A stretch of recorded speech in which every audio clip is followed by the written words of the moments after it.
மாந்திரிகம் என்ற ஒரு வார்த்தை இந்த ஆட்சியில், திராவிட மாடல் ஆட்சியில் எங்கும் நடைபெறுவதில்லை.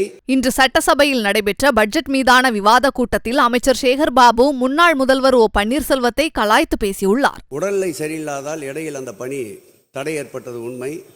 தற்போது அந்த பணி விரைவுபடுத்தப்பட்டு 80% பணி தற்போது நிறைவடைந்திருக்கின்றது.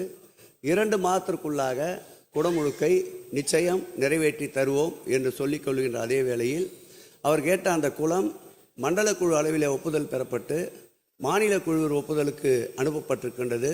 வெகு விரைவில் ஒப்பந்தம் கோரப்பட்டு அந்த குளம் சீரமைத்து தரப்படும். இந்த ஆட்சி பொறுப்பேற்ற பிறகு இதுவரையில் மாண்புமிகு தமிழக முதல்வர் அவர்கள் ஆட்சியில் அவர் கோரிய திருமண மண்டபங்கள் அங்கே கட்டித்தரக்கூடாது என்ற எண்ணம் இல்லை. ஐதீகப்படி அங்கே கட்ட முடியாதல்தான் அதை சொன்னேன்.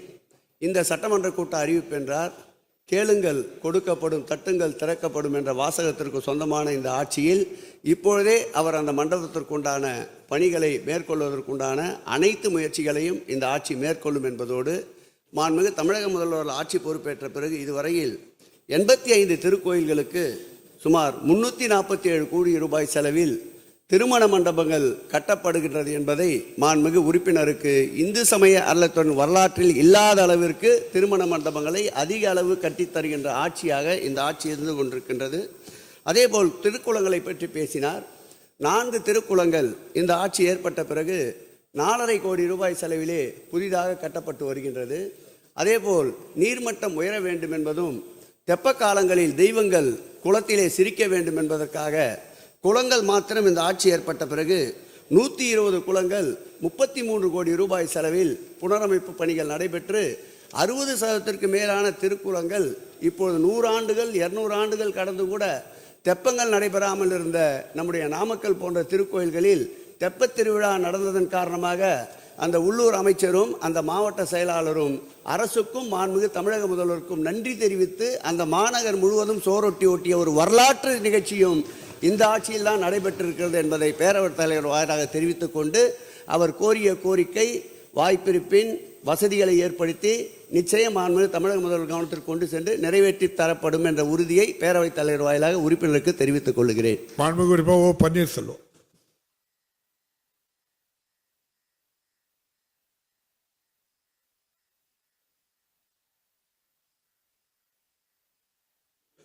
மாண்புமிகு பேரவைத் தலைவர் அவர்களே, மாண்புமிகு உறுப்பினர் சகோதரர் விஜி ராஜேந்திரன் அவருடைய கேள்விக்கு பதில் பெற மாண்புமிகு அமைச்சர் அவர்களும் சில விளக்கங்களை கேட்டார். அவர் அந்த கேள்வியை கேட்கின்ற போது மாந்திரிக பூஜை பற்றி சொன்னார்.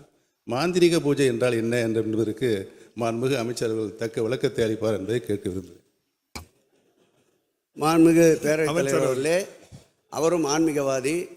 நீண்ட நெறிய படிக்கட்டுகளில் பல திருக்கோயிலில் அவர் எண்ணங்களை நிறைவேற வேண்டும் என்பதற்காக சுற்றி வருபவர். அவருக்கு தெரியாதது ஒன்றுமல்ல.